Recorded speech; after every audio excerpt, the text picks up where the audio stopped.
Hey, this is Heidi Dawson. If you love all things health and wellness and style of any kind, hang out here with me each week. I'm obsessed with never-ending improvement, and it's all in an effort to help each one of us live a wildly successful lifestyle. Subscribe today so you don't miss a thing. Hi, guys. Welcome to episode 480 of the Wildly Successful Lifestyle Podcast. So nice to be with you. As always, thank you for choosing this podcast to listen to. You have millions to choose from, but you're here. So thank you. I'm honored that you are. Thoughts have been on my mind a lot recently. If you listen to my podcast at all, you know that. And it's probably because I read so much about them, but also everything I read always points back in one direction, back to me.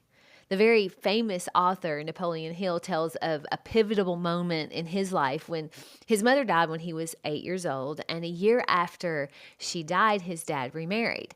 Well, when he was about to be introduced to his new stepmom, he was determined to scowl and dislike her and show her how tough he was.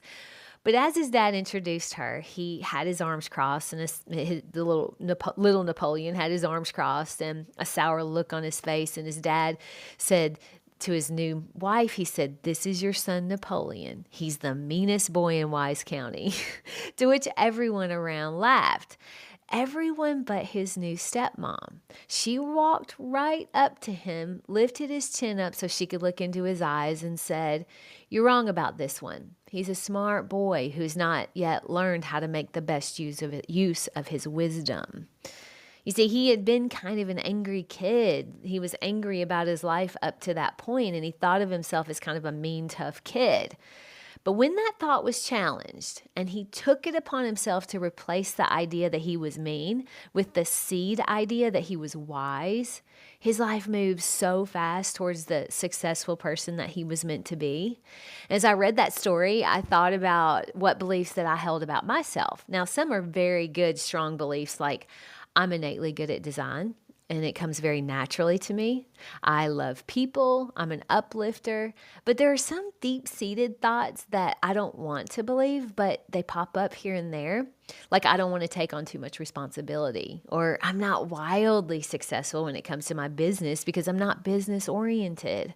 I'd rather just do the fun stuff. Now, another thought I have sometimes, not often, but I do get thoughts that pop up like my podcast is too frivolous to be taken seriously. I'm no Wayne Dyer or Tony Robbins. Now, as I say them, I know I have to counteract those thoughts. And the reason why I have to is because, a thought you don't correct or a thought that you don't stop thinking turns into a belief. That's it. A belief is simply a thought you keep on thinking. In John Allen's book, As a Man Thinketh, he says a man is literally what he thinks, his character being a complete sum of his thoughts. Now, I believe what he means by that is our consistent thoughts. We all have random one-off thoughts that we know are silly or untrue. There's nothing wrong with having human thoughts. The key is you've got to question them. You have to correct them before they get a hold on you and become a belief. See, I don't have to be Wayne Dyer or Tony Robbins. I just have to be authentically me. And every single episode of my podcast is authentically created by me, even though I'm influenced by the great minds that I read. We're all influenced in one way or another. Tony Robbins and Wayne Dyer were very influenced by other people as well. Sometimes if I don't know how to stop or correct a thought that I have, I will try to correct it by asking a question and see where the answer lies. So for instance, what would I need to do to be business oriented? How would that look? Or would I have consistent listeners if my podcast was frivolous? Would you be listening right now if you thought it was frivolous? No, your time is way too precious for that. And as far as responsibility goes, every single time I take on a responsibility, it allows me to grow. And that's something I deeply love doing. So responsibility is a really good thing. You know, my two new pups, Sunny and Charlie, they're a big responsibility, and the joy they've already brought is irreplaceable. So maybe I do love responsibility after all. You see, I could keep going on correcting and reversing the thoughts that I have that come up that aren't serving me, but I think you get the idea. We have to be super careful about our thoughts. Do not believe everything you think. And certainly don't allow those thoughts to marinate. I make a yummy chicken dinner probably once a week, and I marinate that chicken in a brine. Now, the longer it sits in that brine, the more saturated that chicken gets.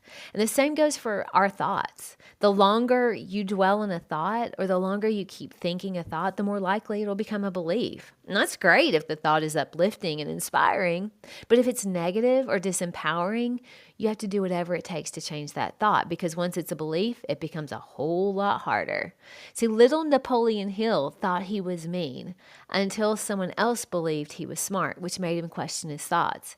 He was influenced by someone else's suggestion of how he could see himself, and he took it upon himself to change. She couldn't do it for him. He had to make the changes himself. He knew he'd rather be smart than mean, and once he realized he had a choice, he started doing the things that smart kids do and stopped doing the things that mean kids do.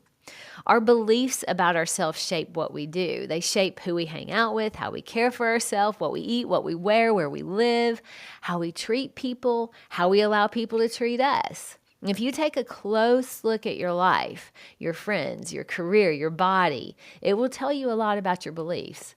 I mean, if you've always been known as the wild one or the angry one or the one with a big appetite, whatever we're labeled or whatever we label ourselves, you probably subconsciously do the things that match up to those labels. Now, you may even use them as an easy excuse. You may think it's just how you are. You'll never be smart or successful or happy. But if I were standing in front of you and I could lift your chin up and look into your eyes and tell you you're wrong about yourself, I certainly would. Because angry thoughts, dishonest thoughts, hurtful thoughts, self-centered thoughts, they're so destructive. You keep thinking them and you're literally destroying your life from the inside out. Loving thoughts, though, successful thoughts, positive thoughts, these are creative thoughts and will create a world where you have all of that in abundance. It's the consistent thoughts that turn into beliefs. And the beautiful thing about beliefs is they don't have to be permanent. If you don't like the trajectory of your life, you can change it. John Templeton says that our personality is ever in a state of change, for it creates itself anew based on ideas that go in and come out of our heads. When I read that, I was surprised because I thought my personality was just what it was. I thought I was born this way. But the more that I studied, the more I realized we really weren't born with beliefs. We took on the ideas of the people who influence us the most, and we continue to do that, which means we can change those ideas if they aren't serving us. The world really is our oyster. There are endless opportunities. We just have to believe we're worthy of them. My challenge to you this week is to look at your life. Do you ever question the thoughts that aren't serving you, or do you just accept it as that's just how you are, or that's just how my mind works? The good news is it's not. You are not your thoughts, but your life is a product of them. Who you are today is a product of the thoughts you have consistently thought up until now. Who you'll be tomorrow is up to you and the thoughts you decide to keep thinking. Share this with 3 people who deserve to live their best life now. I love you guys. I'll talk to you in a few days. Don't forget to subscribe and share with your friends, because we're just going to keep going bigger and better places together, and I love that about us. Talk to you in a few days.